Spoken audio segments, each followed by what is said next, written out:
Mayor, we are recording. Thank you so much. All right, thank you. I didn't want to get ahead of ourselves. But anyway, again, it's Tuesday, July 7th, 2020. It's just after 5 o'clock. This is the City of Cottonwood Heights. It's our work session. You have an agenda in front of you. Hopefully everyone has one at least and can follow along. First on the agenda, we have two guests from Utah Department of Transportation. Josh. Paula, do you want to mute? Oh, yes, sorry. Yeah.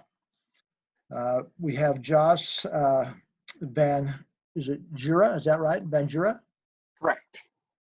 And we have Brianna Binabosi. How close was that?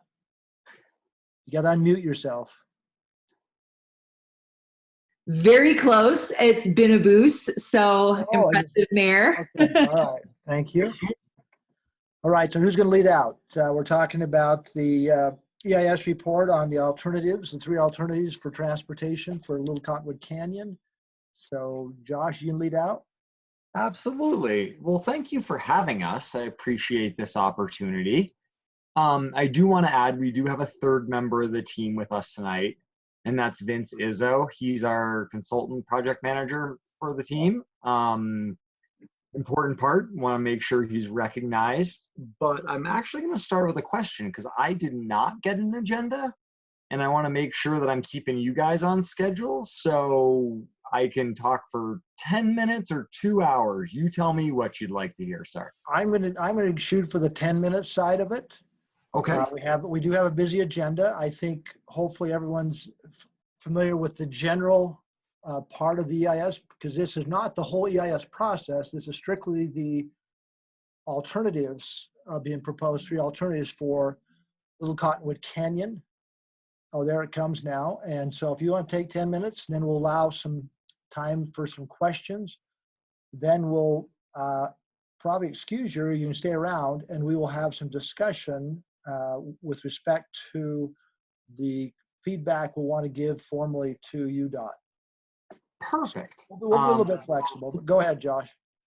Hopefully I can provide some clarity to what is an incredibly long document and a complex set of alternatives. So I think you guys are all familiar with the travel problems, the mobility problems, and the reliability problems associated with SR 210.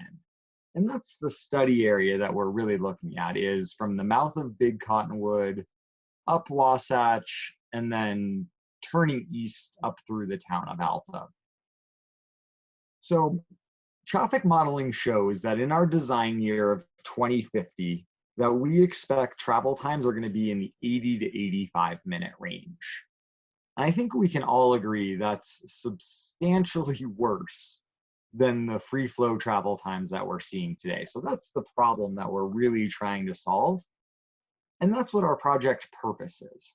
Our project purpose is to substantially improve the safety, reliability, and mobility on SR 210.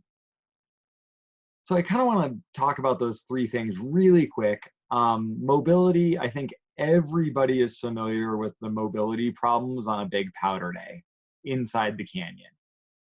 But Wasatch Boulevard is a little bit different of a mobility problem, and that's really related to PM peak traffic. So I think you've probably seen some delays currently, mostly between Bengal and Creek Road, you know, where it goes from 2 lanes to 1 lane, and that's southbound commute. And with a 46% traffic growth projected, including all the projects on the long range plan in this area, again, that's going to get significantly worse with that traffic increase. So the second part of that is reliability, and UDOT defines reliability really as the degree of certainty and predictability in your travel time. So if it takes you 30 minutes to get to Snowbird, it should consistently take you 30 minutes to get to Snowbird. And that's really related to the avalanche closure problem that the canyon has. And then the last one is safety. Obviously, avalanches pose a significant safety hazard to the canyon, but also some roadside parking issues. So back in last April, April 2019, we did a public comment period, and we started with 105 different concepts. So comparing those concepts to the purpose and need and using the screening criteria that had been developed, we were able to whittle that down to just 3 alternatives, and that's the enhanced bus option, the enhanced bus with shoulder widening, and the gondola option. So let's go through those 3. And I'll go through these kind of quickly and save a little bit more time for at the end. So under the enhanced bus option, this would include no widening in the canyon, but would include widening on Wasatch, and there'd be 2 mobility hubs. And under this option, there would be 24 bus departures per hour in those peak times. So if you take those 24 bus departures and split them between the 2 mobility hubs, that gives you 12 departures an hour per hub. So essentially, you never have to wait more than 5 minutes for a bus. Every 5 minutes, a bus would be departing each of those mobility hubs. And the important thing to note here is this would be direct to service. So you'd leave the mobility hub, either the one at the gravel pit or the one on 94th South and Highland, and you would travel directly to Snowbird or directly to Alta. The Alta bus wouldn't stop at Snowbird. The Snowbird bus wouldn't continue on to Alta. There's no stops mid-canyon. There's no stops on Wasatch. And that's really needed for the efficiency of the system and to drive that travel time down. So the second option is the enhanced bus with widening in the canyon. And this widening is actually just a peak period shoulder lane. So it's not a general purpose lane. It's really just a shoulder for buses to utilize during those peak times. Again, it would include the same roadway widening on Wasatch, same 2 mobility hubs, but in this case, there would be an 11-foot widening both up and down the canyon from the Lakai Light up through the bypass road. So the third option is the gondola. A little bit different here, and I want to make sure everybody understands a couple of points that are important. So this has a single mobility hub at the gravel pit. It would include the same roadway widening on Wasatch, and the gondola base would be in the existing Little Cottonwood Park and Ride. But to get there, you would actually have to travel on that bus from the mobility hub to the gondola base station, disembark the bus, get on the gondola, and then travel up to Snowbird and on to Alta if that was your destination. So this gondola is a little bit different than what you may be familiar with. This is a 3S system, so each cabin holds roughly 35 people, and we're approximating a cabin leaving the gondola essentially every 2 minutes. So really frequent direct to service. So these are the 3 reasonable alternatives. The travel time, the proposed transit time is that left column, and that's 50. Under the enhanced bus option, that's 54 minutes. So there's a difference between the transit user time and obviously a private vehicle time. And I want to make sure everybody's clear on this. So under this first scenario, the enhanced bus, no widening in the canyon, that would be 54 minutes for a user on the bus, but a private vehicle would be 42 minutes. And that extra 12 minutes is really going into the mobility hub, unloading, walking to the park, the pickup, waiting up to 5 minutes on the bus. And that's really when the 42 minutes starts, the next 42 minutes.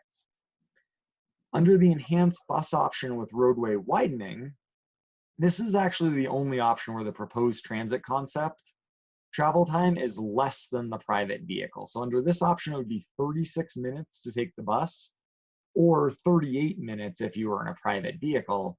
And that's because the bus can utilize those peak period shoulder lanes for the bus only. Under the gondola option, this would be a 63-minute seat time.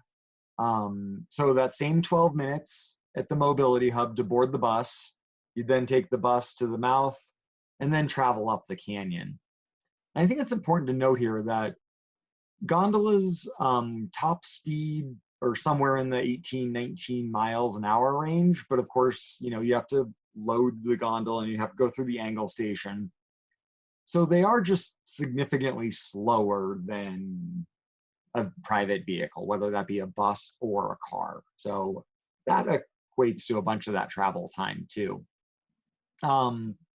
Cost-wise, the enhanced bus is $283 million with $9 million O&M cost.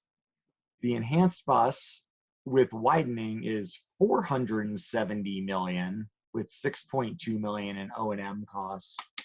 And the gondola is kind of right in the middle capital cost-wise at $393 million and $4.5 million O&M cost.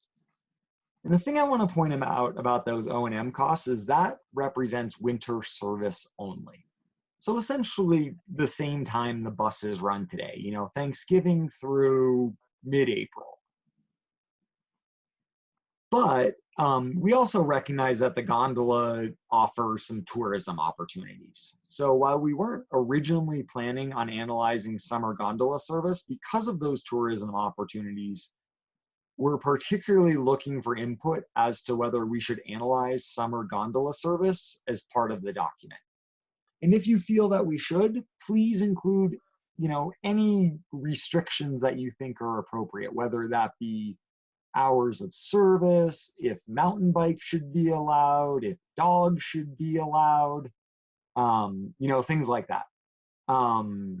Actually, I shouldn't say dogs because I don't think dogs are allowed on any working aerial system if they're not proper dogs. Anyways, so those are the three primary alternatives. And then the components of the reasonable alternatives, I won't go through all of these, but I bet you want to hear about Wasatch, seeing that's clearly in your community. So I'm just going to hit that one out of the 5. So I'm going to skip ahead. So with the Wasatch Boulevard, again, I mentioned that this isn't just a peak ski day problem in the design horizon of 30 years out, that 2050. This is really anticipated to be a 52-week-a-year problem. So UDOT evaluated 5 different alternatives: a transit-only alternative, roundabouts, reversible lanes, imbalanced lane configuration, and 5-lane configuration. But only 2 of those met UDOT's level of service D or greater for the PM peak. And that was the 5-lane and the imbalanced lane alternative. So the 5-lane alternative here would be 2 lanes southbound, 2 lanes northbound with a left turn lane where it's needed. And you'll notice there's also a bike lane and a shoulder. And the other part of this is there would be a 10-foot shared use path also in both options. The imbalanced lane alternative is just that, it's imbalanced. It's 2 lanes southbound and a single lane northbound. And again, both of these meet that level of service D in 2050. Cost-wise, they're pretty close. They're relatively, again, they're super close, and the costs for both of these are included in those larger numbers that we talked about earlier. So I'm actually gonna jump out and just scroll down. Can I ask a quick question about that? Neither of those options have dedicated bus lanes, or did I not hear that? Great question. So they are not dedicated bus lanes, but there is an option for, oh, my slide doesn't want to advance now, for essentially buses to use those shoulders, both in peak times, but they weren't originally designed as really shoulder running bus lanes. It was more the ability to get ahead at stoplights, if that makes sense. Sorry, So, this is Councilmember Michael. Just a question. You've been referring to PM peak times. I guess yes. I'm having a hard time equating that to the Little Cottonwood Canyon EIS. Are you talking about commuter PM peak times? Or are you talking? Yes. So yeah. I guess I'm not understanding how, how that merges with what we're talking about. I thought this was an EIS based on the Little Cottonwood Canyon EIS. So it's based on SR 210, but that's a good question. So the study area is SR 210, and they have different mobility problems, if that helps. Or do you have a follow-up question? Well, I have lots of follow-up questions, but we have a meeting next week that I can ask more. So I'll let you keep going. Sorry. Yeah, and please, if you have questions, jump in. I want to answer questions as they come up. So you can see, I should hit from current slide. The last thing we want to talk about is travel demand management. So obviously for the Canyon portion, the department is basically proposing 3 transit alternatives. So with 3 transit alternatives, we're obviously trying to reduce the personal vehicle use in the canyon. And to do that, you have to incentivize the bus or the gondola use, right? People buy fuel efficient cars when gas prices are higher. So an incentivized bus or gondola fare is part of all 3 primary alternatives. And the other side of the incentivizing the use is we are looking at either tolling or vehicle occupancy restrictions in those times. So the thing I want to emphasize is no toll or strategy has been determined at this point. So I can't say the toll is going to be $5 or $30. We just don't know yet. That being said, I think we all recognize people spend a lot of money on a ski day, and the toll would have to be commensurate with behavioral change, but we haven't figured that out yet. So some of the considerations to those strategies is potentially only tolling the upper canyon, because if we provide a subsidized transit opportunity, then we want people to take that, and so maybe only tolling the upper canyon makes sense. The other part of that is a congestion model pricing, so providing essentially a no toll period during low volume. So a sunny Tuesday in April, when it's essentially free flow traffic, maybe that would in fact have no toll. So again, I just want to emphasize this hasn't been figured out, but they are things that are being considered. Schedule-wise, we are right there in that little blue arrow in the middle, and we are almost at the end of our 35-day public comment period. So as you know, the period ends on Friday. But moving forward, we've received over 4,000 comments since June 8th, which I don't know if that's a record, but it's got to be a record. That is a huge amount of public input that we've received, which I am thrilled about, right? Because these public comments really support UDOT's decision-making process and are so valuable in this. Again, I just can't thank everybody enough for doing this. So moving forward, we'll obviously review all those comments, see what things we may have missed, what things we did well, get through all of those. Moving forward, we're anticipating a draft EIS in spring of 2021. That will include a public hearing and another 45-day public comment period. And then we hope to have a final EIS/record of decision at the end of 2021.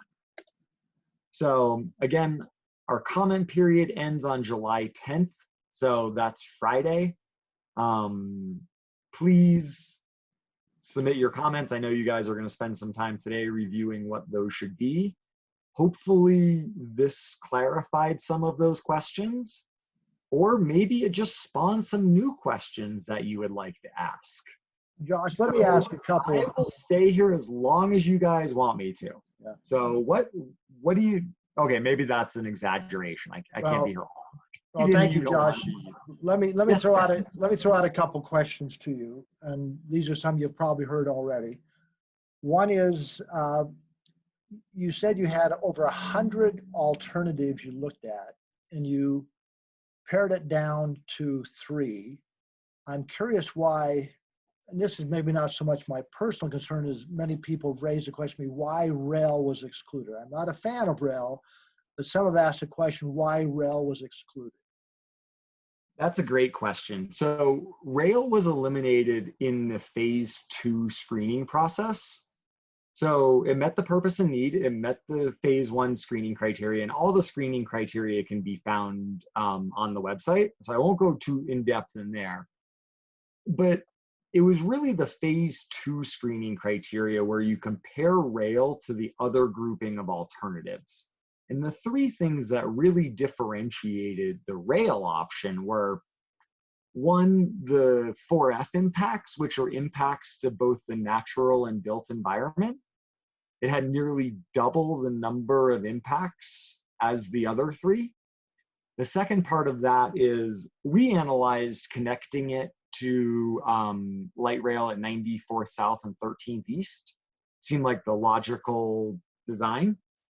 And that resulted in over 50 home relocations. So not strip takes, full home relocations. So that's a pretty big impact. And then the other part of that, honestly, was the cost. We had an estimated cost of $1.7 billion, which is 3 to 6 times the cost of the other alternatives. So it wasn't significantly better in travel time, but it had significantly more downfalls. So that's ultimately why rail wasn't brought forward into the reasonable alternatives. Yeah. And we have a fact sheet on that. Bree probably already put it up if you want way more details than that, but that's the short. I just want to hear from you what it was because it's been raised to me. I'm not personally a fan, but want to understand that it was seriously looked at. The other big question I have personally and as a mayor, and I'll let people add to this, obviously my priority is Wasatch Boulevard. Sure. Okay, and I know when we look at the gondola option as an alternative, your application here just shows it at the mouth of Little Cottonwood Canyon. And so we realize it could be anywhere. And there's a possibility it could be within Cottonwood Heights. And it would require, most likely, some type of a transportation component at the station where you get on the gondola. My concern or question would be how much analysis has got into what impact that would have on Wasatch Boulevard for one, but we're still a residential community, what impact it would have on the residential community adjacent to a major tourist attraction, quasi-mobility hub, even though they're coming from the gravel pit or 94 South, still coming through that thing. How much analysis has gone into what that impact would be and how that would be mitigated? So I think we have received an alternate proposal. It's a comment that came forward during the comment period. I'm guessing that's what you're referring to. Well, Chris McCandless's proposal, yeah. Correct. So we, in our aerial transit study, had a pretty similar, it's different enough that I can't really comment, and we need to look at that proposal. I mean, the NEPA process dictates that we have to analyze it, and it's different enough than the proposal we had. But you're right, we need to take a hard look to see what that does to traffic in the community, because that is one of our goals, is mobility on Wasatch Boulevard. Yep. So again, it has to meet that criteria. So we're going to do that traffic study and see if it meets. We'll let everybody know, and if it doesn't, we'll let everybody know why. But honestly, we haven't dug into that yet. Well, with I the number appreciate of comments. Yeah, I appreciate that, but that'll be one of our city's big concerns and questions. The other question, and Yeah. I don't want to take too much time, is unintended consequence, and I'll let Scott go from there. Is this EIS is focusing on Wasatch and Little Cottonwood Canyon. Once improvements are made, it could have, we don't know what those are, major impacts on transportation to Big Cottonwood Canyon, which directly again impacts our city. So how, I don't know, what modeling do you use to help determine potentially what some of those impacts might be, and how we prepare to mitigate those? So that is a great question, and that is exactly why Vince is here. When they get into those good technical NEPA questions, that's where I use phone a friend. So I introduced Vince for a very specific reason, because I knew there was going to be a question that got asked that I was going to need him for. So Vince, take it away. Josh, I hate to say this, but my computer went out while the mayor was speaking, so I missed the question. I just got back online. I'll restate it. Okay, we understand the EIS is for Little Cottonwood Canyon and involves Wasatch Boulevard from 6200 south. There will be, I think, unpredictable and some predictable unintended consequences that will potentially divert certain amounts of traffic to Big Cottonwood Canyon, which in various ways would impact our city, being that we're at the mouth of that canyon equally, if not more, than we are at the mouth of Little Cottonwood Canyon.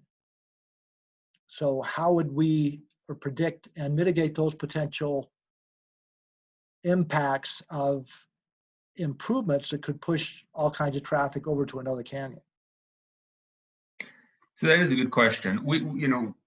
We are studying from Fort Union onward up to Alta.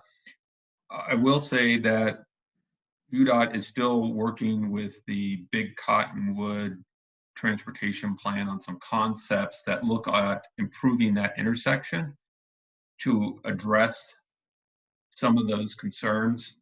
They may be outside of the EIS, which is not such a bad idea because it could probably get done faster.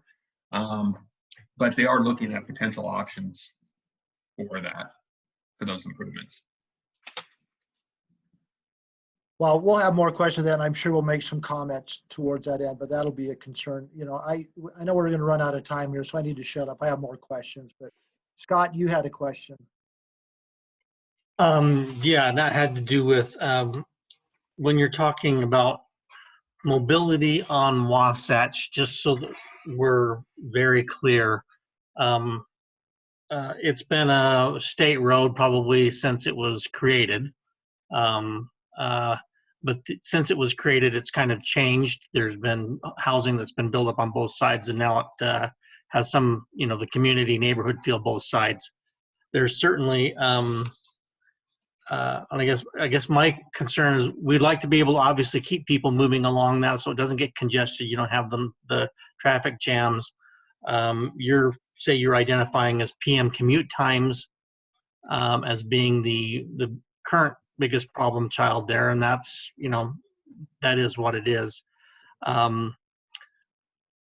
There's also been a lot of requests, and John Thomas, when he came and spoke last year, had mentioned that in that design, as you're looking at laying down that road, there are probably some things that could be done to allow the flow of traffic to continue, and potentially without reducing the service level of the road, possibly even reduce the traditional long-standing speed limits that have been up there.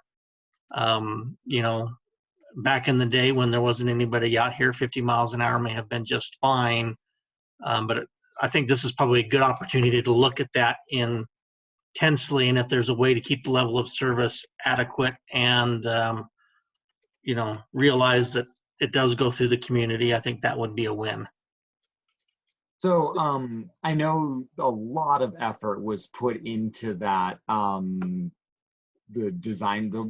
Wasatch design charrette process is multi-days, tons of effort. And I think that was a really good vision document for something to strive for and, look at options for that. The speed limit is a little more complicated in that that's set actually by state code and UDOT policy.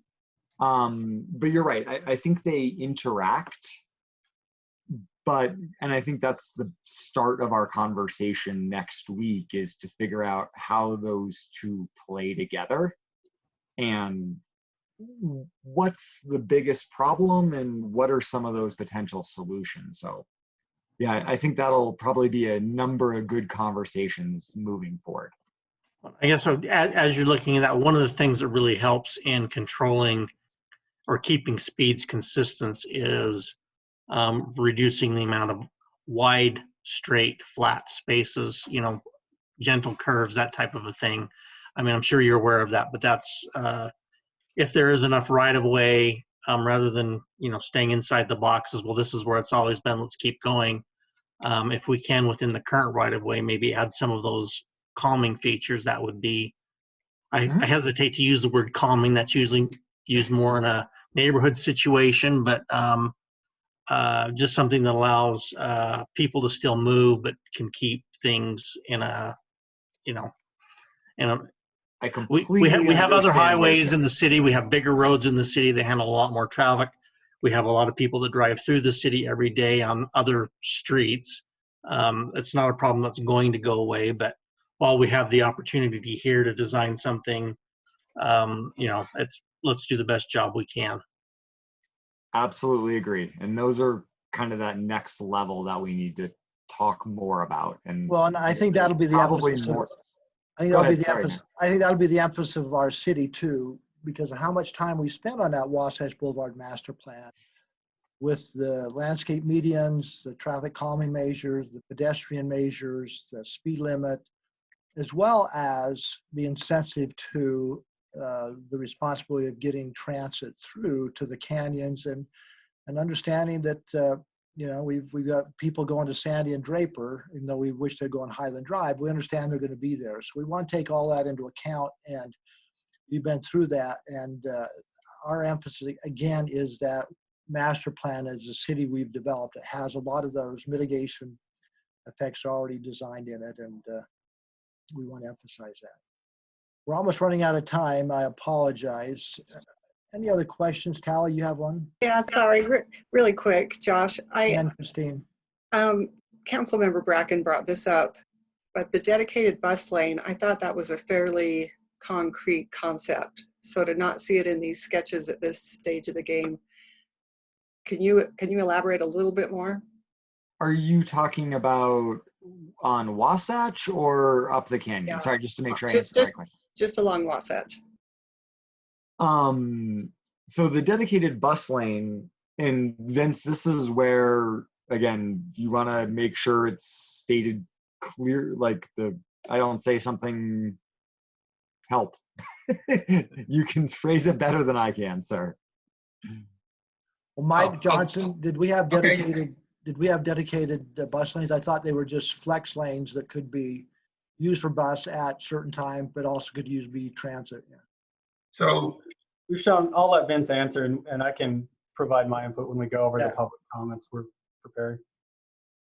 So the existing right-of-way that we're proposing includes enough space in the shoulder and curb space to allow for buses, if that's a route we would so choose. At this time, right now, we are looking at basically providing bus priority at the intersection, so that when a bus comes to an intersection, it would get priority to get in front of vehicles. If we get to such a point, we feel that the improvements to Wasatch Boulevard will keep it moving pretty well, that we don't need the dedicated bus lanes. But if it gets to that point, we can then just change the shoulders over to dedicated bus lanes. But at this time, we think that the traffic should be flowing well enough with the improvements that they're not necessarily needed. And we'd rather keep those open for bicyclists and other, for bicycles and for emergency pullouts or snow storage. Vince, is that something like so that if the traffic's backed up, rather than having the bus sit in traffic for 45 minutes or an hour or whatever it is, they can just pull out of traffic, go up that shoulder, and then go through the intersections, and then just kind of keep moving to the side and keep their time schedule on? Is that the way that would be envisioned? Yes. I mean, we would need to restripe the lane a little bit to make sure people are aware of it. but the space is there and it's available if that's something that's determined in the future it's needed. And basically what you'd be giving up then would be the bike lane and some other area, possibly on-street parking, that type of a thing when you were using that type of a system on the road. Correct. And they, just so you know, they currently do that up in Park City on 224. And if there's a bicyclist in the lane, the bus driver just has to go around. I appreciate that explanation, but I think, Councilmember Bruce, that's a good question, because I have a little bit of a different interpretation too. If we're widening, that we don't want to widen, put additional 2 lanes in, and also add another shoulder that could be for buses. I would assume that the widening with those lanes would have some flexibility to handle the bus priority, so that we can incentivize people to get on the mobility hub, get on a bus, and they would have a lane that they could go through. But we can debate that later. But that was kind of my lay understanding, rather than adding lanes and then adding a shoulder on top of the lanes. That would add a width and a volume that would scare me a little bit. Yeah, we're not looking at doing a BRT type of a dedicated lane up and down. Christine, you had another question? I want to be mindful of the time that we have, Mayor. So Yeah. how much more time do we have? And I can decide which. Well, we probably have one more question. We're gonna go. We're at 5:40 now. We've got several things on the agenda, a very important topic. So. Okay, Go ahead. I guess I'll just say from a thank you, Josh and team, for presenting to us. It'd be great to have unlimited time. I represent District 4, so I'm the one that's getting some of your 4,000 comments via email and phone, and as I'm sure the mayor has. So, and what strikes me as I get these comments from constituents is naturally I work for my constituents. So I need to do my best to convince you of our position. And I know that UDOT also, you take taxpayer money, and so you work for us too. And when I look at this document, I guess I'm concerned a little bit. I've already expressed some interest with the transparency, and that is how we're using this document to widen Wasatch Boulevard for the purposes of commuter traffic. The way that I see this document, I thought this document was for the Little Cottonwood traffic issue, not to include something outside of that, commuter traffic. So I have great pause with that. I also have great pause that in the EIS that there's no action alternative. I don't understand that. I mean, that's something in my private business we always have. And we talk about, you spend a lot of time talking about 2050. And I'm concerned because we have price tags of $490 million here, while we're all of us as cities and state governments, we're struggling with where this money is going to come from in a pandemic. And I struggle that we're not considering short-term solutions. We're not looking at mobility hubs currently. We're not looking to implement some of the transit systems to sort of prove the case of the EIS. And so I struggle with the EIS just generally, and moving to the visuals that you showed us with multiple lanes when we're not even proving the concept that transit's going to work. I've heard comments, and maybe you can answer this, that UTA has had limited involvement, or they've had involvement, but they're perplexed as to how they're going to even provide those number of buses. And I feel like there's a lot more to be discussed, and I worry, and I feel like we have this opportunity where we can implement tolling, we can implement some more buses in the system with some mobility hubs, albeit small, and see how that goes. Because if we're talking about 2050, I'm struggling with why we're spending $400 million in this day and age with that. So I'm just going to leave that as a comment. You don't need to answer it. We could talk about it when I see you next week, Josh. But and of course, the speed limit has already been brought up. I know that you've been bombarded with it. I'm sure you've seen the video from your predecessor, and I'd be remiss if I didn't mention it. But I'll just leave it at that and look forward to speaking to you next week. Yeah, I mean, there's a lot of discussion around that, and I look forward to it. So, well, we appreciate you, Josh, and others who from UDOT being with us today. And I appreciate Christine bringing up the phasing part of it. That'll be a part I'll bring up later with our our comments, because I think that's critical. And I think CWC will add some of those comments as well. But, you have a monumental task, and we applaud your efforts. It's important to not just our constituents, even though we're at ground zero, but to the whole valley and to the county and other cities. So appreciate the efforts, and thank you for joining us tonight. I'm happy to do it. And if you have any questions, please feel free to reach out between now and next Thursday or beyond. So, All right. but until next Thursday, unless I hear otherwise. All right. Thank you. Thank you, All right. everyone. Yeah. Going back to the agenda, we need to review quickly the business meeting agenda. You have it before you. We'll begin, of course, with our welcome and pledge, and we'll be asking Doug Peterson to lead us in that pledge. We'll have citizen comments, and again, this week, and hopefully it can change in the future, we'll be reading those comments in that were received by 5 p.m. today. We have 4 action items. The first is Ordinance 343, amending the city's code of ordinances regarding trees and park strip landscaping. I think we've been over that numerous times. Anybody have any questions about that? Mike, you want to give a 30-second intro? Sure. Yeah, there's nothing new since the last time it came to you. It's been through the Architecture Commission, the Planning Commission, and the Parks, Trails, and Open Space Committee. We've added their feedback as we have been able, as much as we've been able to.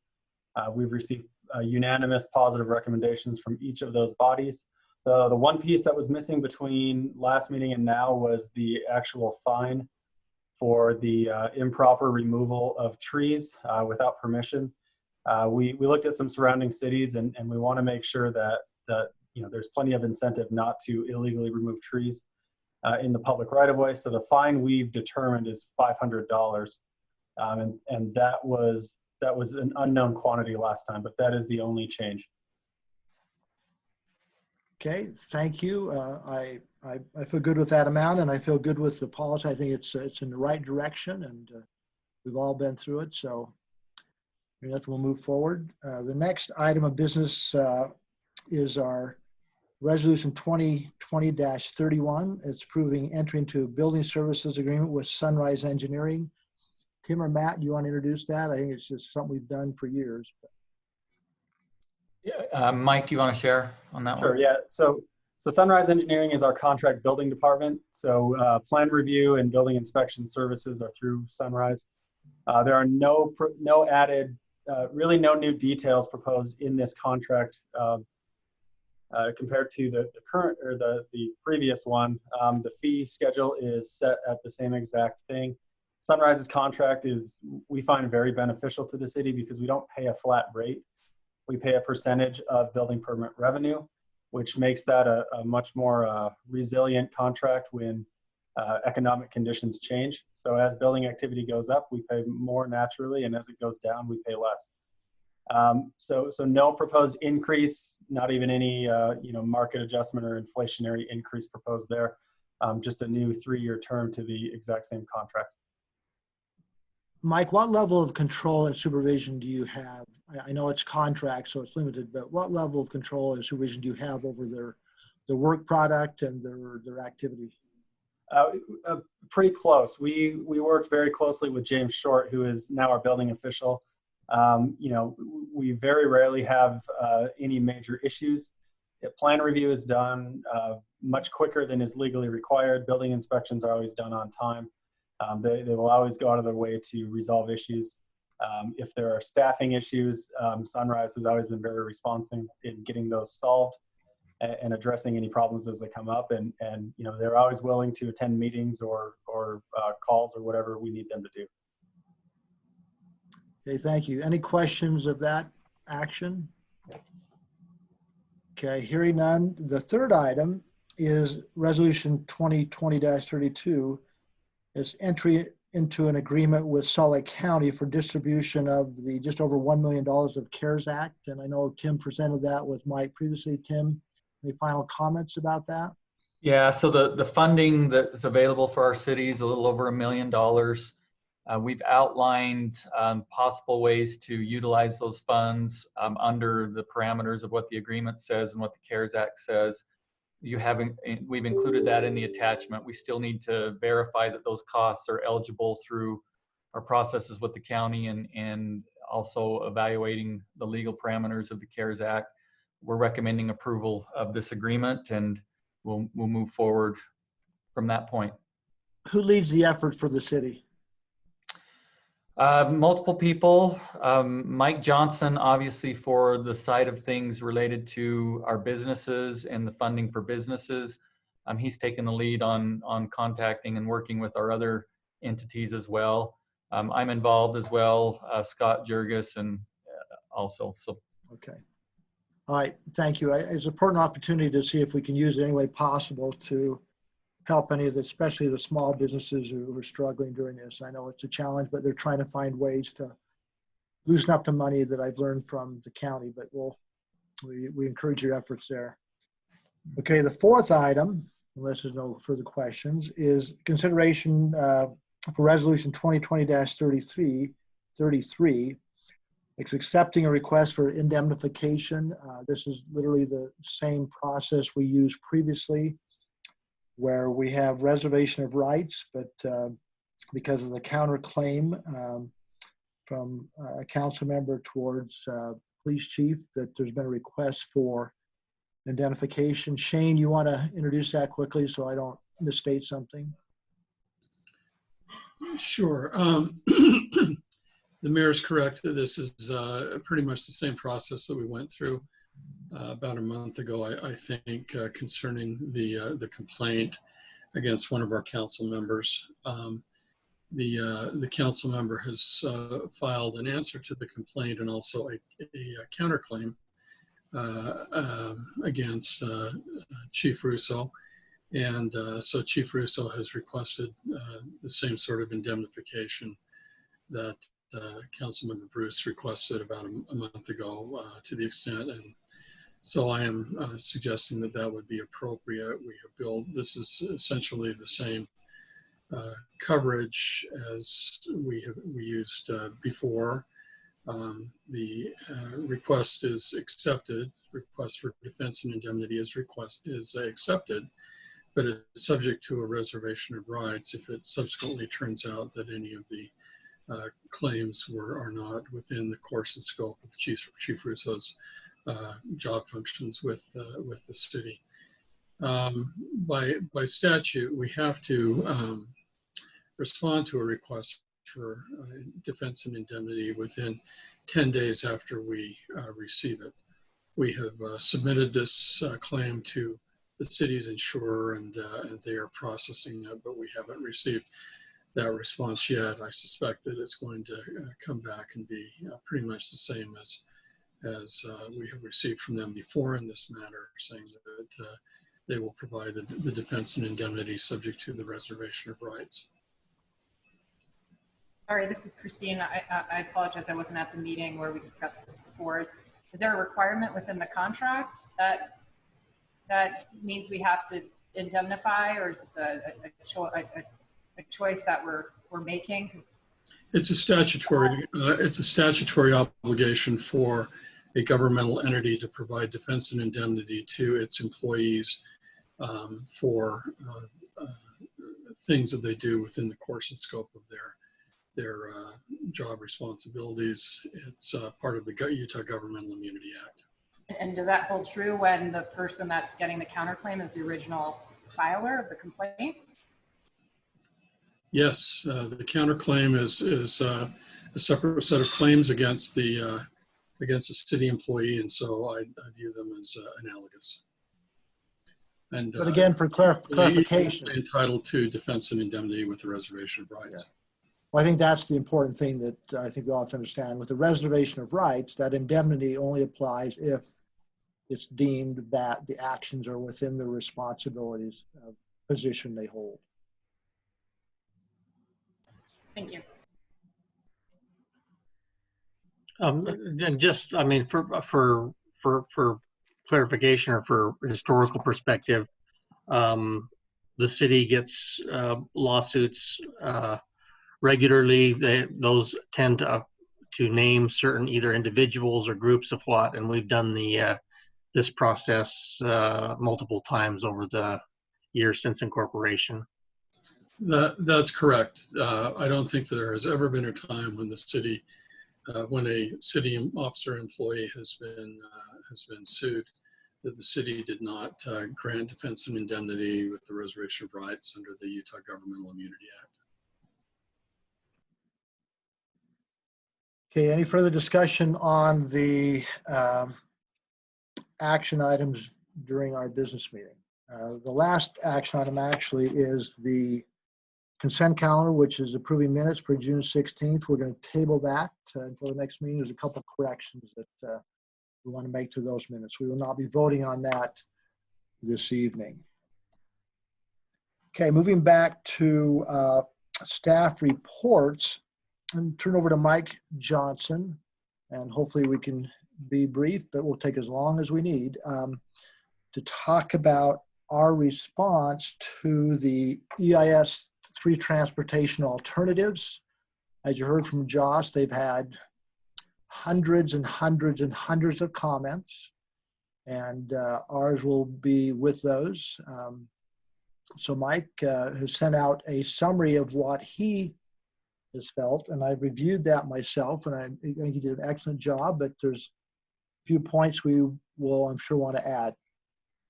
Yeah, thank you, Mayor. I've got the draft letter pulled up here. We can look through that in as much detail as you'd like.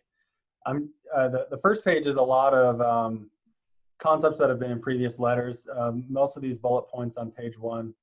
And if you can't see that, let me know. Otherwise, I'll assume everyone can see this. The bullet points on page 1 are mostly directly out of the Wasatch Blvd master plan and have been in previous public comments, which frame the way we have suggested looking at capacity and doing so in a very transit prioritized manner. A focus on safe and easy neighborhood access, the recreational component with shared use pathways and things like that. Creative options instead of standard road widening. The one we've added new here is to provide additional information and analysis that directly references and addresses the impact of these alternatives on the residents living along the corridor. Because again, one of the key focuses of our plan was how does this impact the city and its residents? While UDOT is juggling that with how does this move commuters and visitors and people through the city. So I will just briefly touch on the different kind of categories that I've provided general input on. The first alternative, the enhanced bus without any additional capacity in Little Cottonwood Canyon. As you saw in Josh's presentation, our concern here is you have an issue where now you, according to this scenario, have additional travel lanes, and then it still bottlenecks and reduces down to one lane near the mouth of Little Cottonwood Canyon. So, enhanced buses or not, you're still going to run into that bottleneck issue, which could back up traffic, and that's a concern. And that's reflected in the travel time as well, where the travel time under that option is actually much greater, or significantly enough greater than just driving up the canyon, and that doesn't seem like a great incentive to jump on transit at all. You'll see this comment throughout. Widening on Wasatch does not include recommendations for transit priority. I will say it does include signal preemption, bus priority at signals, but we feel that it should go further. So again, this will just result in additional capacity for single occupant vehicles, and transit incentives are decreased. So we encourage any future iteration of these scenarios to include transit prioritization measures. So we list, bus only, traffic lane, signal preemption, etc. And again, the travel time for this scenario is greater than just driving in a vehicle, which is problematic. And this alternative seems to promote road widening in a manner that does not properly incentivize transit utilization. So that's kind of our thoughts on that first alternative. The second one is with the roadway, the bus shoulder lane up the canyon as well. This is the only one that actually reduces travel time. It's slight, but it is a reduction. So that coupled with other, I call them disincentives, I don't know if that's the best word, but things like tolling that promote transit over single occupant vehicles. This one has the opportunity to most reduce travel time of the three scenarios. Again, to avoid that bottleneck, that additional transit lane is necessary. And this one provides, at least conceptually, an opportunity to get on a bus and ride, in a bus specific lane from the gravel pit all the way up to the ski resorts up Little Cottonwood Canyon. But that only happens if the added capacity on Wasatch is also done in a transit prioritized way, which we are also stressing here. So again, if capacity is being added, we feel they should go a step further in terms of incentivizing transit on those additional lanes. And then the gondola in its current state, we see a lot of issues with that. It's appealing from a tourism and economic development standpoint, I guess. However, there are too many concerns that are not addressed at this point. Right now, it requires 2 stops. You have to stop at a transit hub and get out of your car and get into a bus, and then take a bus to the gondola, and then get out of the bus and get in the gondola, which results in almost taking twice as long to get up the canyon. So the concern there is, you use it one time to see how it is, and then the rest of the time you drive your car. So it doesn't really work without parking at the gondola. And then on the other hand, if you put parking at a gondola station, you're now creating a lot of traffic impacts in the city that have not been fully analyzed. And, Josh indicated tonight that they are analyzing this further, but we don't have that information yet. So without that information, I don't know how it's tough to support this concept. Again, it says, added capacity on Wasatch and bus priorities. However, with any scenario, that should be taken further to better comply with our Wasatch master plan. Josh did not show, but there's a mobility hub page as well, and it shows the numerous sites they analyzed, and the gravel pit scores very well as a mobility hub site. So we are continuing to recommend that they stay persistent with that and continue to work towards making that happen, because all scenarios rely on that. And if they, if they can't get the answer they want and the timeline they want, we're concerned that they may pick a different site that in the long run is more detrimental than if we just work through this and make this happen at the gravel pit. The gravel pit clearly works. The alternative analysis projecting at 2050, UDOT's analysis is years out right now. So again, rather than, I think we try to find short-term solutions, and that's kind of a side issue, but we need to keep the vision on the large capacity transit hub being at that gravel pit, because it is the location that works best. We're also recommending, an investment of, upwards of 2,500 vehicle stalls. That's a major public investment. So it makes a lot of sense for UDOT to incorporate that into a mixed use, shared use type development scenario where there's parking available on those busy ski days, but that parking structure is utilized year round and provides that public benefit on a year round basis. Both, incorporating into the whatever private development ends up there, but also potentially becomes a transit hub for northbound transit as well in the future. So we want to make sure that a mixed use incorporation of that transit hub remains a priority, because that is the only way an investment this large of this many parking stalls makes good economic sense. Further, the UDOT is analyzing 30% ridership in transit. And that's a substantial increase over today, but according to the analysis, 30% ridership only requires 1,400 stalls, and they're labeling 2,500 stalls on all of these scenarios. So we want to know, if they fully build that out at 2,500 stalls, what kind of transit ridership does that give us then, and how does that affect all these scenarios?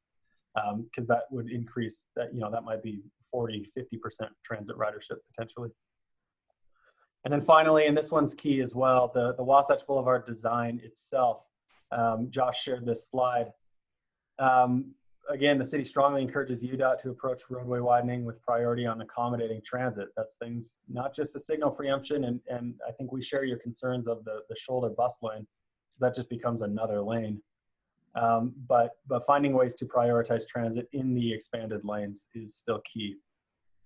The imbalanced lane alternative I think is much preferable to us than just widening in both directions. It limits capacity in the direction of Little Cottonwood Canyon, which is where you see the major backup coming out of Little Cottonwood Canyon.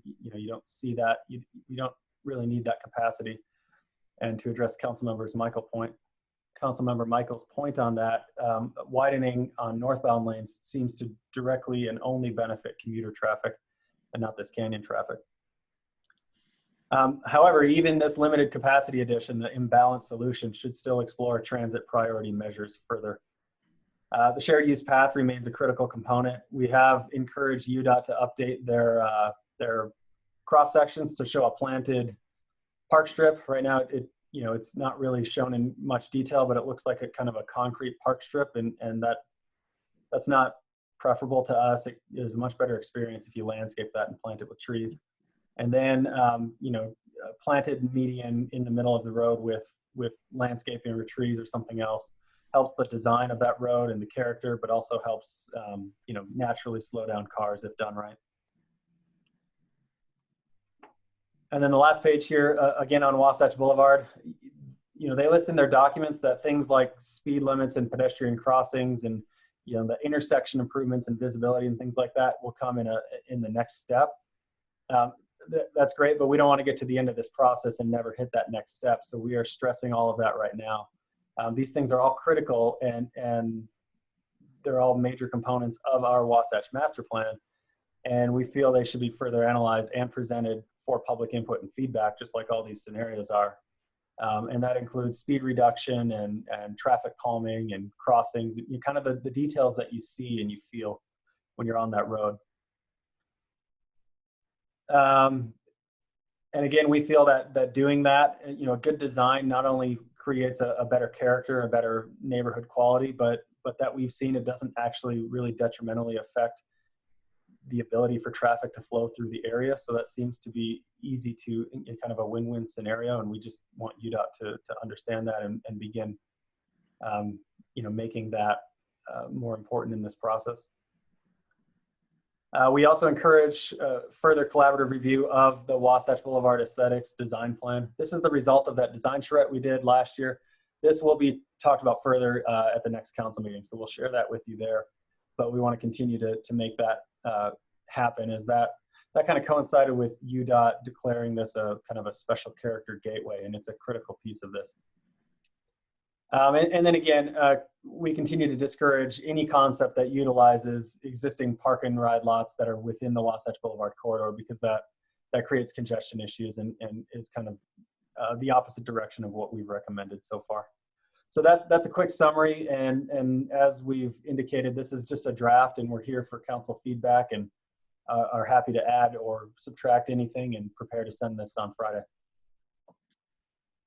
Thank you, Mike. Again, I think it's very thorough and well done, but I know I have a few suggestions, but I want to open up to the council first of some things they would like to add to what Mike has outlined, with the understanding this is going to go into a pot of hundreds and hundreds of comments, but our ace in the hole is our Wasatch Boulevard Master Plan, where I feel we have commitments from UDOT to be very sensitive to that and to apply it to their planning. So comments or suggestions to what Mike has outlined? Right. Okay, White. I'm happy to go first. Go ahead. Somebody else go. Go ahead. Sure. I guess one overriding comment I have is, and Mike, appreciate the work that you put into the document. I feel like everybody in this process is doing a really good job lobbying for what they want, whether it's the ski areas lobbying for the gondola or UDOT, whatever it is. And I feel like we need to do some lobbying. I would recommend, I don't care who it is, but we get a meeting with the Lieutenant Governor and Carlos, and we talk to them about what we want, because when I look at this, I'm super disappointed. We had the charrettes. I think it was said that there was this great vision and a document, and we'll strive for it.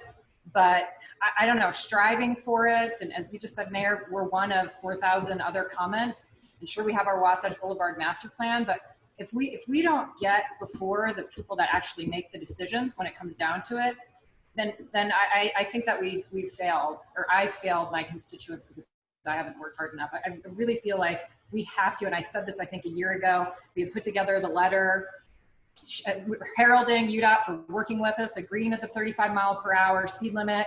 We sent it into the newspapers. It didn't get published. And that was one of my ideas of like, well, at least we had something on paper, in the paper, of them working with us. And you know, the save our, what is it, the pave, not save, not pave, whatever the website is in my neighborhood. I just think we owe it to ourselves and our constituents to get that on the calendar. So that's one request I would make of Tim, is to try to make a meeting with the Lieutenant Governor and UDOT and really let them know how we feel, because I'm super disappointed. I expressed my concerns. You all heard it. And Mike, you did a great job trying to, you know, again, push UDOT to where we want to be. But I just feel like we're just going to get pushed over, because that's just unfortunately what happens. And I see this devolving into just like another Highland Drive. And that's, you know, I personally I'm going to move if that happens. And I suspect many other people in my community will move. We live where we live because of where we live. And this will change the entire character of it. We're in a situation where we are advancing so quickly in transportation, and we're just talking about more cars. But if you want my specific comments, Mike, I'm happy to give you those. I think in your first bullet, if you want to go back to page 1, I think you say explore added capacity. I think I might add, if everybody agrees with me, explore added capacity if and when it's needed. This notion that they talk about 2050 and we just have to do all these things right now, and we haven't even, like we've talked about, having this phased in approach, I think is a waste of taxpayer money personally. So I would be interested in seeing if there's support for that change. Number 2, it says allow for easier and safer vehicular neighborhood access on the roadway. Again, I would probably add pedestrian and biking. I know it's said later, but I think the more that we can say the same thing and emphasize that might help. And bullet 3, we talk about traffic calming measures. I think I advocated to include a decibel level in our Wasatch Boulevard master plan, if there's some way that everybody agreed, if we could include that. In bullet 1, 2, 3, 4, 5, you know, we talk about the flex shoulders. I think it sounds like we're all in agreement that we really like the idea of a dedicated transit lane. I'm not sure that it makes sense to keep flex shoulders in there. If as a council, we've moved past that idea. And I'd be happy to listen to what everybody has to say. Also in that bullet, we talk about additional traffic during peak travel hours. Again, I don't understand why we're increasing the width of a 2-mile segment when we just end up heading towards Lakai, where it goes back to 2 lanes rather than 4 lanes. So you're going to have another bottleneck. So I still don't understand what the benefit is of increasing the size of Wasatch so that you end up in a bottleneck for the peak commuter traffic. So I might suggest taking a look at that. If it's easier, I'm happy to, I don't have to go through all my comments. I could redline it and send it to the group if that's more efficient, but that's just some thoughts. I don't disagree. I don't disagree with any of those. I think those are all valid points to include, and I'll have some more. Others have some comments. I don't know that I actually leaned more towards using the flex lanes rather than the dedicated lane on there, just because it was less width. So, I mean, that would have been the one issue I would have had there. I mean, some way for the buses to get around in congested times, I think is probably prudent, but that was probably the only one there that I took a little bit of an issue with. So meaning that you're going to add another lane for flex lane? Sorry, just help me understand. No, I think that the flex lanes was in there. You talked about that we'd all agree that a dedicated lane would be better, and I didn't see on any of their stuff where a dedicated lane that would just add even more width without a significant amount of improvement there. I would have probably figured that people would go for less widening with the option of having the flex lane there so that during peak times, snow days, that type of stuff, the buses could get around and move quicker. Yeah, sure. Maybe I'm maybe That's why I understood it. We took one of the new lanes, and it's a flex lane that is dedicated during certain times, but otherwise it's not. It's still used, but rather than a shoulder. Right. Well, and it's not a full-time BRT type lane like they have in West Valley or in Orem Provo. That's not what we're looking for. We're looking for something that can be used in different times depending on congestion. That was my understanding. Yeah. I had a quick question for Mike Johnson. It seemed really alarming to me that John Thomas kind of vanished. He took so much public comment, and he made that 35-mile-per-hour guarantee. Do you know where he was relocated to? We reached out and asked, and the answer I received is that it's a fairly standard UDOT procedure to for project managers of large projects to change throughout the project because they're pulled from elsewhere in UDOT. That was the answer I got. I don't know if there could be more to it than that, but that's what I was told. Let's ask everyone to make sure. I don't ever remember him saying it was guaranteed. That would what I was about to say. I remember the first meeting we had with him outside the council, he sounded like it was not something that their policy would allow, and Christine was there, and you can correct me, but we really had to push him and push him and push him. Then he came back and said that he had got the administration to relook at the policy, and they felt that now that could be seriously considered, and they would have, he gave us great hopes. I don't know if it was ever guaranteed, but definitely the implication was it was something that would be very possible because they had re-looked at how Wasatch Boulevard would be developed, which would therefore change the criteria of which would be applied to the speed limit or something like that. That's consistent with what I remembered, and that's one of the reasons I pushed Josh on it a little bit. The 35 mile an hour was in conjunction with the redesign and some design things to allow both to be able to be happened. And John, he was resistant at first. He came back with looks like it might be possible. And I did want to reiterate that discussion had happened. He's obviously heard that.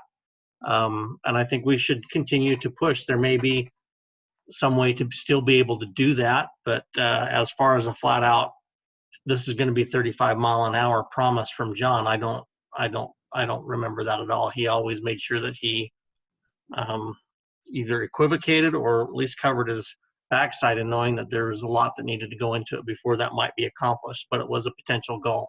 And I agree with that goal. I think if there's a way to do it, we should. I think it would be useful. I believe it was in July of 2019 where John came and spoke to us as a council in our business meeting. And it might be useful, Mike, if you can find that YouTube video. I think it's pretty easy to find. And maybe, I don't forget how many minutes into it, maybe listen and see what it is that he said. We were actually in the chamber, and right after he committed to the 35 mile per hour, Council Member Michael said, "You can all applause now." I remember that, and the people clapped, and it was. No, it was. Yeah, I we could agree. find it. It was a very strong indication. I don't want to take away from that. I just don't think it was a guarantee. I don't think he has that authority. But it was a goal and intent were the two words I heard. Well, and that video, I remember that, and I asked him afterwards that, and I clarified, when you said that, this is exactly what you mean. It wasn't you're promising to do this. You added this with these caveats, and he acknowledged that was a correct understanding. It wasn't just it wasn't boilerplate down in a soundbite. It was a lot more complex. Well, let's look at what he put on the record, and we can remind him. Maybe we can use it. As Christine suggested, we do need to lobby, and I've lobbied a couple of times in the last a month. I've talked with Josh personally in a public meeting, and I had him recommit to me in a public meeting, and it'll be on minutes, that our Wasatch Boulevard master plans is still his guiding force in developing Wasatch Boulevard as a kind of special character type boulevard feel, not a traditional highway. And he made it very clear that yes, that is still the direction he has received. And I've restated that to Carlos and in other meetings, and he has restated it again. Wherever I am, I've continued to push that that is what we expect, and that's what we have been assured would happen. Now, And again, I think that's a great win. yeah, but I think too, when we were looking at all these things, the gondola issue was not something that was even discussed, as I remember. And the impacts of that, I think, as Mike has articulated in his draft, are substantial. And that needs to be thoroughly analyzed. The other thing that I'd like to add, Mike, to this is the unintended consequences for Big Cottonwood Canyon. And it's not just the intersection, as he brought up today, is what could those be and what will those be, both with the mobility hub at the gravel pit, as well as if you have, if you're incentivizing people to be in cars in Little Cottonwood Canyon, is everybody's going to get in their car and go up Big Cottonwood Canyon? If so, we could have problems there that are enormous. So that's an important thing to me. I want to piggyback what Christine said about the 2050 issue. If we're focusing everything on 2050, I think that's a mistake. I think there has to be some type of a phasing approach, that there are improvements and actions taken well before 2050. I know Save Our Canyons, Carl Fisher had some immediate suggestions. I know CWC is going to look at some immediate suggestions. So we need to emphasize that, you know, even if it's just a mobility hub that's done early, how is that going to be impacted, or how is it going to impact Wasatch over the next 30 years, not just in 2050? That's another question. I think he suggested, and I think we have to agree with it, I would at least, that if you're going to have a gondola, it's not going to be just for the winter months. I think we know it's going to be an annual thing, and we have to be sensitive to that. And again, overriding, we got to continue to focus on the constituents that live along Wasatch Boulevard, their ability to access their homes, and so how the transit alternatives impact that traffic flow along that corridor has to be one of our highest, and we just have to really emphasize that. You know, it's because you could literally put people on an island and not be able to get off if we're not careful. I think many of the other things Mike has said in his document about park and rides, you know, we've talked about speed limits. I think that's important to emphasize. Anyway, and the other thing too, I don't know if it's possible to include how do you plan based upon what is the capacity of the canyons? Are we building to a certain capacity? What is that capacity? The other thing I don't see mentioned at all, and it'll be my last thing, is that I know that Salt Lake City Public Utilities has a huge environmental concern, starting with any improvements into the right-of-ways going up Little Cottonwood Canyon, the snow sheds, because of the 500,000 people who rely on water from those canyons. I mean, includes immigration and others, but the environmental impact is something we need to continue to raise the question, because I know we in Cottonwood Heights, that's our water as well. And so if there's impacts on that water, we want to make sure that it's completely analyzed. Other comments, suggestions?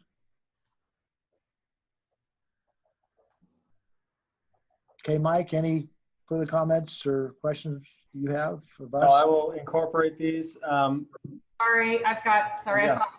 thought Councilmember Peterson with an E was going to say something, so I was waiting. It looks like he didn't have anything to say, so I'll jump in. So I guess, are you, Mike, thinking, are we going to talk about tolling? Can you help me understand how tolling fits in with the EIS? And sorry, I feel clueless to ask that question, but I think they kind of lumped it into the same category as the roadway design and the speed and the function of it. It's not inherently part of this, and maybe I ought to emphasize that it should be, because it's been talked about, and it's kind of the other side of incentivizing transit. Right. I think at the end of the day, when I look at this, you provide comments, but are we as a council saying, like, we like this? Are we picking something and saying this is what we like and we think you should do and advocating for it? Because if that's the case, I would like to advocate for a phased-in approach, like I mentioned, with the tolling and increased buses from different parts of the valley and phasing this in as needed. But that's just me, of course. But I guess to which end, which option? Is that not what you're suggesting, or is it? Well, we're just stating like our concerns with each of the options. We're not saying like this option, alternative, enhanced. Yeah, I don't think we're ready to pick an option. I don't think there's enough information, but there's some fundamental things that I think we agree on, and those should be what we're asking questions about. And then from those questions, we should be able to have enough information to then hopefully they come back to us and we can take a position. Mayor, I have a question. Yeah, Doug, go ahead. You want to unmute, Doug? Go ahead, Doug. He hasn't. He's muted. Doug, you're on mute.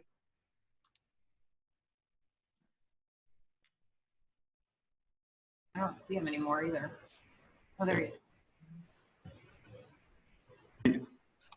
I'm pushing. Can you hear me now? There you go. Yeah, for some reason it wouldn't release on my space bar. I know that recently the powder days have been the biggest problem. Like what Christine was talking about, you're talking about the Wasatch regular commuter travel. You're talking about what can our canyons actually maintain with the number of people, because I've heard a lot of different things about 30 years from now. Is it normal to go out 30 years on something like this? I mean, isn't that an unusual timeline to base things on? Actually, no, it's not. That's Vision Utah has been rolling those 30-year plans out for, I don't know when the first one I remembered was the 2030. We moved on to the 2040, and now we're talking to the 2050. They want to do that so then they get projects in place so we don't get slammed when we get there. I'm just worried about what the actual capacity, not in the winter, just in the winter, because most people are going to the ski resorts or cross country, but in the summer, what the impacts on our canyons are going to be. It's a very concerning thing because our population is only going to go up, but the capacity is limited. And Well, I think yeah. that's one reason I think that there really needs to be a look at some type of phasing approach. You can't just figure it's all or nothing. There are things that should be done, step by step during this process to make improvements. And there should be some analysis of what some of those can be. If it's tolling, if it's the mobility hub, if it's different configuration of intersections, or if it's more busing. There's some things that need to be looked at and then understand what that impact is. And capacity is always one of those things. But back to Christine's question, and Doug, I don't want to cut you off, is that I didn't feel like this document is us taking a position other than here's this many more questions this raises. And it may be a preliminary position a little bit, but it's more of a question of what we feel should be looked at and something we want to push to be looked at. And then once it's looked at, it should be giving us enough facts for us to take a formal position. We did take a formal position on the Wasatch Boulevard master plan. Therefore, that should be a guiding force, which includes a lot of those efforts that are outlined in Mike's thing. But that's my 2 cents worth. I guess I just have maybe two more questions. One Yeah. is, Mike, you happen to know how many homes, he talked about, I don't know, 40 or 50 homes that they had transit coming from 94 South, like a train or something. How many homes, based on the widening of Wasatch Boulevard, are we going to lose in our city? They show, And can you send that to me too? Sorry, is that in our Yeah. packet? I didn't see it. no, I don't believe this is, but I can send it to you. Yeah, they got it on their website too. You can get it. Yeah. Oh, they show it- I thought they backed off actually taking homes out of Cottonwood Heights. Is that not, did that change I don't again? know where these are. They're not identified, but you can see here on each scenario, it shows 1. Yep. So in any widening scenario, in any scenario, it's 1 residential relocation. Probably the same one in each situation. I And then would my assume my other question is, on the mobility hub, I thought for one of his slides, he only showed it in the gravel pit and not at 94th. Did I misinterpret that when I was looking at the slides? I see it there. There's one on Highland Drive. Was There's it- another slide that shows it. Yeah. There it They, is. they Yeah, that don't, one. They don't label one on the gondola alternative.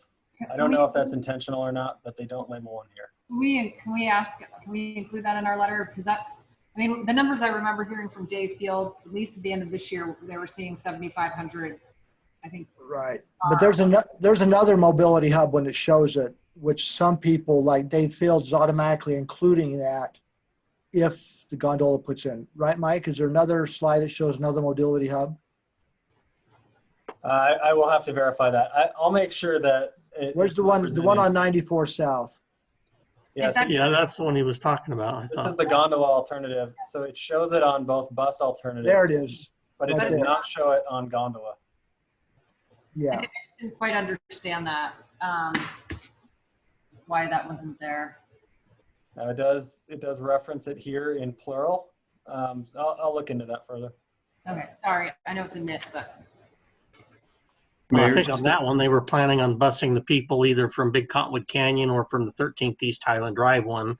And so the mobility hub would be one of those 2 places rather than right there on 94th and running up that short bit of road to get to the gondola. Doug, we cut you off. Go ahead. Did I understand that either way, this will be decided by the fall of 2021? Is that correct? The timeline that they shared, they want a preferred scenario by the end of 2021. That's all it said. Now that's been delayed and pushed back already, so that's not to say it wouldn't happen again, but that's what they're shooting for right now. But what percentage of our input, because it is a state road, how much impact will we have on the decisions being made here, I guess is my real question. I think that's what we're trying hard to make sure we have substantial impact. We do have the adopted master plan, and I believe they have I don't know if it's a policy or an expectation that they'll work with local cities on adopted master plans, if at all possible. But I think that's the importance of continuing to push and push and push and share our thoughts and our recommendations with as many Mike, people. how often do you meet with UDOT? Right now, weekly. Mike, how does this, I assume this is UDOT's gondola plan. How does it align with the McCandless gondola plan? Because I know his included parking right at the base of the gondola. Is that the reason they left off parking at 9400 South?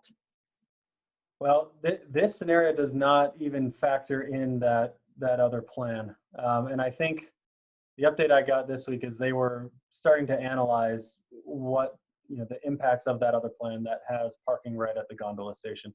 So this, if that plan had never existed, this would be their gondola proposal.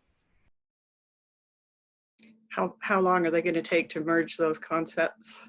I was given an estimate on, they're doing a preliminary traffic analysis of the parking impact or the traffic impact on a parking hub at a gondola station, and they said they're 3 weeks out on just that portion of it. So if So if they're, sounds like they're adding something at the 9th hour, 10th hour, 11th hour on this other alternative proposal, which is going to greatly impact our community. I've also heard that the parking, the 1,500 parking stalls that could go along with this gondola terminus is considered preferred parking. So it won't even be utilized by the residents who are most impacted by it, meaning those of us that live there would have to drive to the gravel pits or 94th South.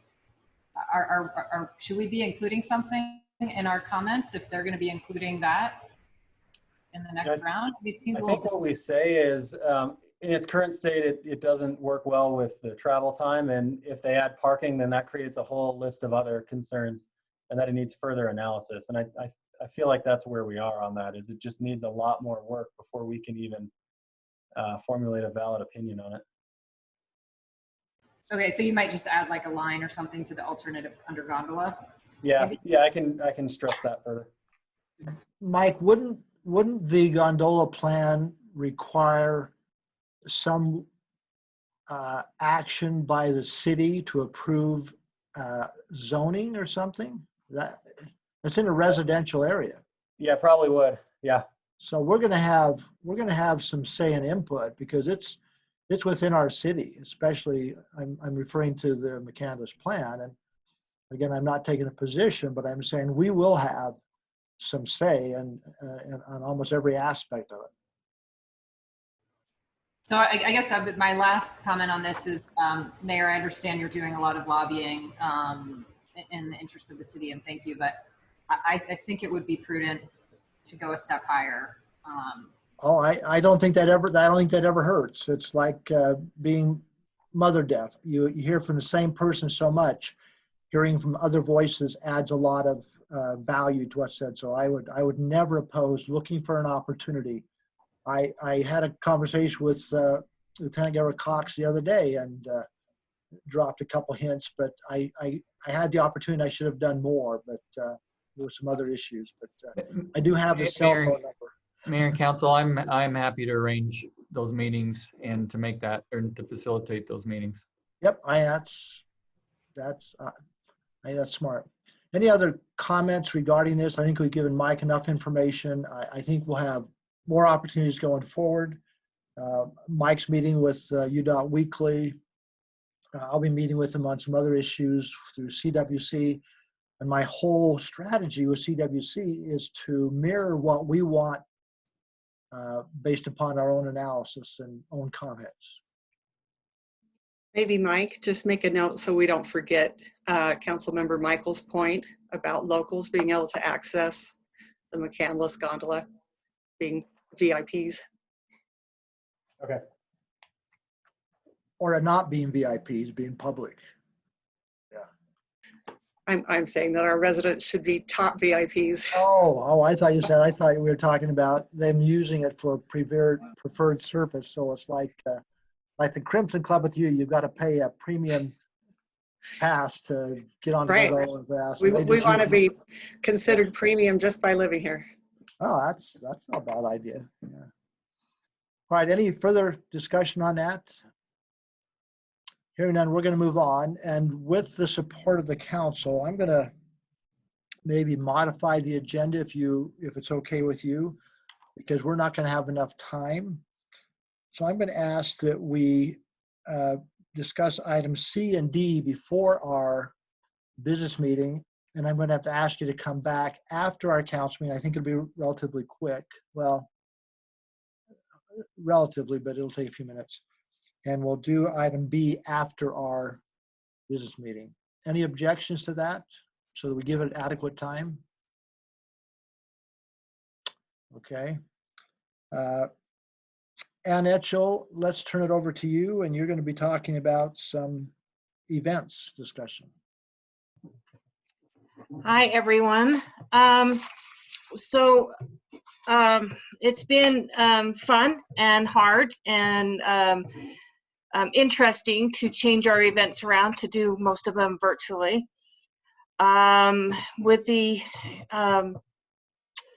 canceling of Butlerville Days, Matilda was canceled too, as you all know. We've also added Bark in the Park and Monster Mash at this time being that they are two events that will be extremely hard to social distance the patrons that are coming to them. So, and with the times that we just don't know if COVID issues with the governor and the health department constantly changes every couple weeks on and tightening or loosening their restrictions. So right now we're thinking of just go ahead and canceling both of those and maybe doing some other social distancing events within those budgets. I am excited that the Arts Council and the Historic Committee are both great at doing some virtual events. The Art Council is, they started a campaign on At Home in the Heights on Facebook. And the first thing they started with that was just to do their photography contest. They announced the awards. And that was a big hit. They got a lot of people talking about we posted the pictures, and that was just a huge hit. Right now, they're doing Theater in the Heights, Tricks of the Trade, all of July. They've come up with some great ideas. They're posting something every single day, except for weekends. A little bit about the theater, since we were supposed to have Matilda. They're very excited to be doing this. It's a great thing for them it helps them interact with the residents of the city. It's one way of being able to do it. The historic committee wanted to start a Facebook before this all happened, but they just didn't have the time to do it. It was just something that was on the back burner, and this was able to help them move forward with it. And within the 2 weeks, in 2 weeks, they had 600 followers. The number just keeps growing. I hope all of you will follow them and the Art Council. What they have been posting on Facebook has been interesting. They do a lot of research before they post it. They make sure that they're right there. I've been impressed. I've been impressed with both committees. I'm sure that Councilmember Bruce could talk about it, and Councilmember Peterson can elaborate on just seeing how excited both committees are on just being able to put something out for the residents of Cottonwood Heights. I'm impressed. I'm excited every time I get to open up Facebook and just see what they've done. It's kind of fun seeing the things that they're coming up with. Also with the Historic Committee, they also got to help out with the Parks and Trails Committee on their map. They got to do the history part of it. And I'll tell you that that was exciting. They're excited to see it get developed and come out. They were thrilled to be asked to help. It was a fun little project for them. Now, moving into I was asked by one of the residents, Chuck Cohen, he is the one that does our car show for Butlerville Days. He asked if there was any way possible we could do a car show parade. They also call it rolling car show. What that is some of the other cities have been doing it. Copperton, West Jordan, East Mill Creek, and Mill Creek. A few other cities have done it too, but those ones are just top of my head. They started a location in the city, and they go throughout the entire city on a map that we create, that we agree on. We let the residents know that this car show of classic antiques are coming. We ask them to stay home, social distance. Some cities have had it where they could go, maybe they'll go by a few schools so they can use their parking lots if we're not going by their neighborhood or in their neighborhood. It sounds fun. I threw it out there to all the event coordinators in my group. And Midville called me and said, we want to do it with you. This sounds fun. We're on board. We've got a green light. Let me know if you guys can do it. So even if Cottonwood Heights feels like it's not something that we should be doing, they're still going to move forward. We're looking at August 22nd. Seemed like a good date for the company that we use. That helps us put it together. This would not be a Butlerville Day event, just like pickleball is still being held by the rec center. And we're not calling it, we're just a sponsor of that. Since we are not doing Butlerville Days, we don't want it to be associated with that. We want to try and keep that away. It will just be, a car show. We'll come up with a name and with Midvale, it'll be something kind of a sister city event, which is, Midvale is very excited to actually do it with us. They think it would be a fun sister city event together. The cost would be minimal, but we would just look at the Bark in the Park and Monster Mash that I'm budgeted out for on that. Does it require shutting off the roads or have police doing that type of a thing or not? Yes. So the car show person that does this, and he was the person that was there last year, James, he would very much like it if we can have some help with policing, being that when they did it in Mill Creek, it was awful, and some of the cars did get lost, being that they were stopped at a light. So depending on the route that we take, having police officers help us. West Jordan did work it out with police officers, and I've given some information to Assistant Police Chief Brenneman on how they did it, just so they can kind of get the feel and look at it. So that would be an option, but he would be willing to do it without it, but it was really tough, they said. Any other questions? And is any route, because of Midvale, as a preliminary route been discussed? No, because I've been before I went too far into it, I wanted to get your feedback. And I will tell you that I've had at least a half a dozen emails asking if we would, the one thing was, could we still have the fireworks? And of course I explained all that would do would be draw a huge crowd at a public spot. But they've all said, are there other things that we can do that are low cost or don't create a crowd that can help support some level of bringing the community together? So conceptually, I think anything like that is a good idea if the costs, especially if the cost is minimal. And especially too with Rona's walking routes with the historic committee, anything like that we can do to let people get out and be involved. And if they're standing out and looking at cars or if they're walking, I know I go on a big Cottonwood Canyon Trail regularly and I've never seen so many people on it. I mean, it's busier than ever. So more things we can do to facilitate people getting out is great. I mean, I like the idea. One note on that particular day, that's the Saturday after Canyon starts classes.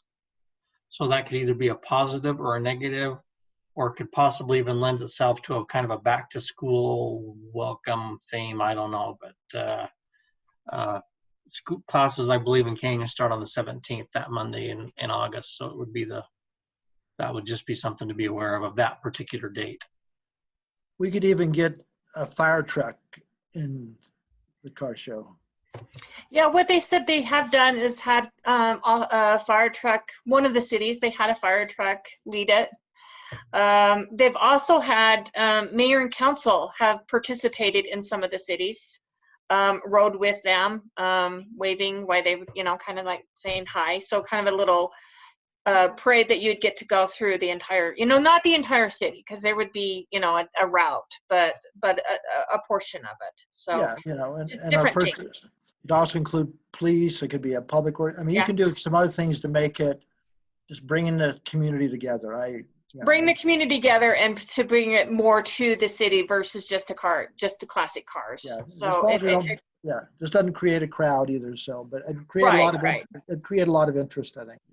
So the cities that did it, so West Jordan did it on Memorial Day, and they said that their council loved it so much that they're going to do an annual right now. It's going to be an annual event each year. So. Okay. Thank you. Any further comments, suggestions for Ann, or any other ideas, Ann, you want to share? I was just going to say, I like it. I like it, Ann. I mean, it fits in with, I mean, the schools did it, went, you know, at the end of the year. It's been happening. Graduations have been done that way. So it seems like a kind of a natural fit and a way to do something that can tie people together.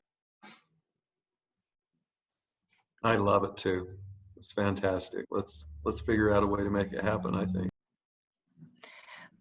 We're coming up with some more ideas. So at this point, that was the only one we kind of have to present to you. There'll be some more as the time goes on, and what we're able to do with COVID and what we're not able to do. But we'll keep pushing forward on giving the community as much as we can for events that are safe for the residents.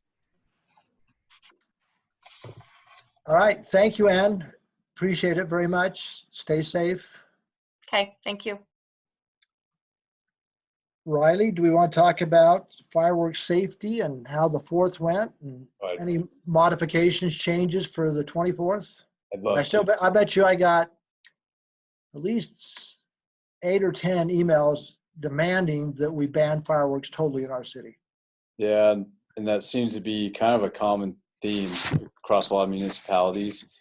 And it's challenging for us because I'll be honest, we in a lot of ways feel the same way because of just the volume of problems and challenges it creates for us for those 3 days, especially on the 4th. We also want to allow people to do those things, but it does create a lot of extra work for a lot of people. And it threatens public safety. There's times where things happen where even innocently we run into problems. Fortunately, I can say this year that wasn't the case. We dug into some statistics. The valley as a whole was actually extremely busy. They said they had about 175% increase in calls. And comparatively, so they said between 9 and 10:30 p.m., VEC had almost 700 calls in 1 hour. Last year, when it was much slower, they had 228. So Really? that shows the difference. In last year was extremely slow in general. We had different weather. It was rainy, wasn't quite as celebratory as it was this year, especially a lot of what we predicted, a lot of shows being canceled, people kind of taking that in. Right, they took it to their own place. Absolutely. So call volume was through the roof, and that's police and fire. That's both. I think police definitely deal with probably the lion's share of the calls because they're dealing with every firework complaint. Anything that comes in a restricted area, the police have to respond on that stuff. Fire, we're responding on anything that obviously threatens safety, and it's a fire-related call, medical call, fire calls. Interestingly enough, and it's always perception-based, right? You think it's going to be busier than it is. Cottonwood Heights, we had 12 calls for the 4th of July, which may sound surprising, right? But 12 calls, one of those was a fire call, small outside fire, which typically means a very tiny vegetation fire that doesn't create a lot of problems. Comparatively, if you look back, even in history, that's about average for 17 and 18. 19 is half that. We had 6 calls because of that weather. So in a lot of ways, I feel like the outreach has been effective. The fireworks map, we had a lot of positive comments on that. And as many of the council members probably saw, we got a lot of concerned citizens also emailing in saying, hey, I saw this area and I noticed this area, this needs to be restricted. And it kind of goes back to the mayor's earlier comment is we see that too. There's a lot of areas that we would love to apply those restrictions to, but the way the state code is written, it makes it extremely difficult to do that. And I feel like we've done a really good job at restricting areas that need to be, but there's some that came up in this year, just a few days ago, even that I agree with completely, but just due to the challenges of getting them restricted, it's going to be difficult. And you have to meet a couple of parameters. It has to be like an urban interface area, which is classified by the state of Utah. They have a map that shows a lot of that area. You have to have a historical threat, has to be within 200 feet of a waterway or a dangerous fuel type. So there's a couple of things where they kind of tied our hands that make it difficult. And the one we try to lean back on is historical recognition. So we had the Quail Fire about 5 years ago. They're doing a lot of development in there now, which has reduced some of the threat, but it's also created some new concerns with the homes on the fringe. which is just above Little Cottonwood Creek and then the water treatment center. So we're going to look into that. I've been working with our fire prevention personnel daily. Our Fire Marshal Brad Larson is highly engaged and probably more concerned than a lot of us are about fireworks. So I've always been extremely responsible, and there are definitely some areas that I've noticed that we can really push hard for next year. The challenge is, I think, is it was even learned last year, is if we try to implement a ban now and we just do it, there's a lot of legalities behind that get in the way, and it can actually create some challenges. And so we'll do what we can. I think our prevention measures, being proactive, being out there, advertising the map, sending out public service announcements, and being visible in the community, especially with law enforcement as partners, and just doing that together, that's helped out substantially. So I'm definitely open to feedback as well. There's some things Well, thank you. I know that I worked closely with Tim to make sure we got that map out with all the guidelines on the back. Robbie, you want to take just a minute and say how many calls you had to deal with? Did you have much enforcement issues? We didn't have many enforcement issues at all. Just there were a handful that were in the interface area, and the guys responded to those. Other than that, it was busier than normal, but we expected that. Some people didn't have a place to go, so they did their own, but no real issues to speak of. But I think, yeah, go ahead, Tristan. Well, I was surprised. I thought we as a council had sort of buttoned up all the holes that we had. And Riley, because I think you've been answering the questions from my constituents as to why we can't. But what are the simple changes we can make? Are there any simple changes we can make to the legislation? We have 2 lobbyists that we utilize during the legislative session. Are there anything small that we could do that could close those gaps, and we can give some of those constituents some comfort and ban it in those areas? I know Chief Peterson's been very active, especially during the legislative session. And we have the Spadfords who we've shared these concerns with multiple times. And they have made minor adjustments to some of the language. I think we have, looking at the qualifier and looking at one of the areas that recently came up, which is kind of obvious when I look at it, I'm like, man, how do we not get that in there? I think we can lean on some of that historical recognition of that fire. And it does classify. I mean, that is, for lack of better terms, it is an interface area. It's probably the minimum interface area, but there's a legitimate access issue. There's fuel loading. And if there were just one, and now there's people who living there who have the opportunity to shoot fireworks off because it's not restricted, that creates that problem. Before it was just an open field. So I think we've added some new complexities that we can look at, and it may allow us to do that. But all the ones that came up are valid.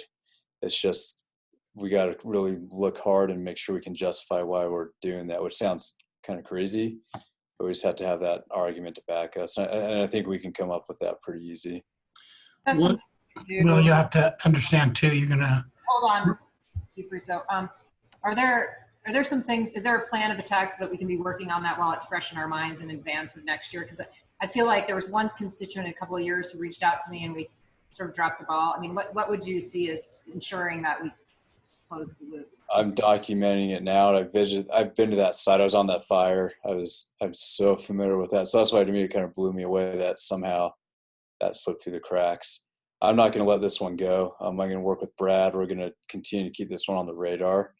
And then as we start preparing the maps, and there might be some stuff we can do for New Year's, but as we prepare the maps, especially going the next year, that's definitely going to be covered. I think I have enough information and factual data that we can lean on to restrict that one. And with the voice of the citizens, the concerns we're getting, it's all in a very similar area.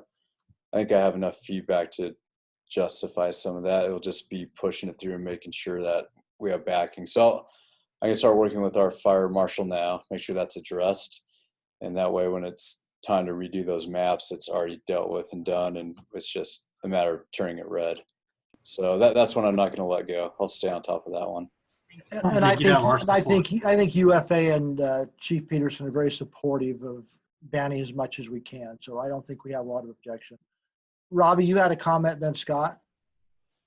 I think Pilgrim covered it, so I'm good.